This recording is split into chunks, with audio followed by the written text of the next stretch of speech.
Welcome back, guys. So today I'm going to share with you my latest acquisition, and this is the Seiko Orange Samurai SRPC07, also known as the SRPB97, which was first an Amazon exclusive watch with a bracelet and a silicone strap. And this one is the international model. This is the non-Amazon limited model, which is the SRPC07.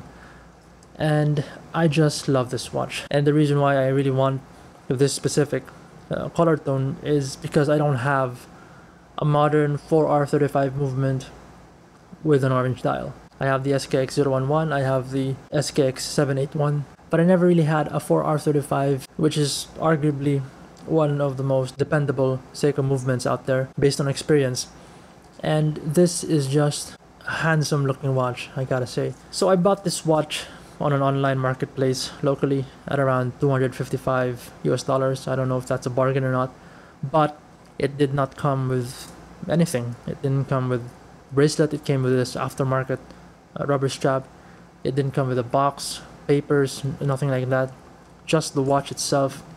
And it even had the sticker. I just removed it, and so far it is in excellent condition. It's a bit of a chip there on that area and there, but not noticeable from afar. And this is the first time that I've encountered, well, probably because this is the first watch that I've bought that is not made in Japan. This is Movement Japan, but I think it's not assembled in Japan. The chapter ring is misaligned, and as you can see there on the 12 o'clock, it is slightly off to the right, and I only noticed it when I was looking and comparing it to my Seiko Blue Lagoon, which unfortunately I don't have here, because my Blue Lagoon was the SRPB09J, which had a made in Japan underneath there. This one has an obvious shift up close, but from afar, from camera, it looks okay. And I'm not really worried about that. It is within my tolerance, especially when you look at Seiko USA posting this watch on their media, and it had that misaligned chapter ring. It is really a possibility that sooner or later I was going to buy a Seiko watch with a misaligned. But honestly, I'm not really crazy about it unless it is overly shifted too much. But this is within tolerance considering it is used. The bezel click on this one is quite different compared to my Blue Lagoon. It is much smoother. I'm not sure why that is. I tried to compare them side by side and rotated them.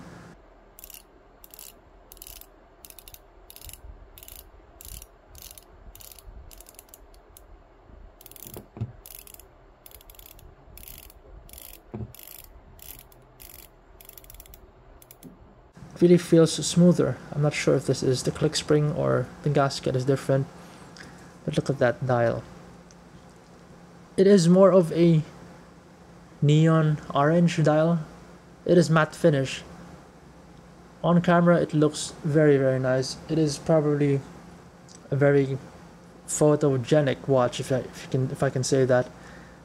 In person it is quite neon tinted, not much as subtle as on the video. In the video it looks perfect, a lighter shade compared to, let's say, a Seiko Monster and SKX011, but I really like it.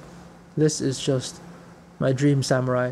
And I don't know, I just recently appreciated the Samurai, especially when they released the newer ones, the one with the reduced case size. I started to appreciate the King Seiko Samurai. That is, man, it looks phenomenal with the ceramic bezel and the sapphire crystal. So this is a bracelet from my Blue Lagoon. I was planning on getting a Hexad bracelet for this. Apparently I've searched online, it might fit the Seiko LX, so that's two birds in one stone if I buy that bracelet. But for now I'm happy with this because I've placed the Seiko Blue Lagoon on my Artem strap, which looks phenomenal too. So this watch is sticking on this bracelet. Okay, so this is how the watch looks on my 6.8 inch wrist, and on camera it looks like it consumes my wrist, but on reality it doesn't. Well, that's mostly what wrist shots would do to you on a camera or a video, but man, I really like the shape of this watch, and the color of it, it just pops out so well. The one thing that I would like to commend on these Samurais is that they're so wearable, even if they are 43.8. It's mostly 43.8 because of this area right here. Has a deep groove. Otherwise, it is basically 40 4.3, but it is just such a wearable watch because of how the end of the case just drops down on an angle like that. That is one thing that's going to be missed on these newer Seiko Samurais. So I'd like to show you. So let's see here if it 4R 35 movement, very dependable. Yeah, that is a smooth action. I think this watch is an underrated summer watch or something like that. Especially when you think about orange watches or orange Seiko watches specifically. You think about the Seiko Monster all the time.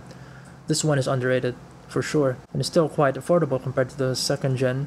You can't even find the second gen or third gen Seiko Monsters. But I'm really happy with this. And it kind of sparked a love affair towards Seiko Samurais now. Man, I'm also leaning towards a King Samurai. But then that's kind of the hobby, right? You get something and you think about it for months and you just hunt again, which is definitely crazy, there's no doubt about it. But it's something that we all have to improve in, and I guess it's gonna take a while. So yeah, there you have it guys. That is my quick review of this Seiko Orange Samurai.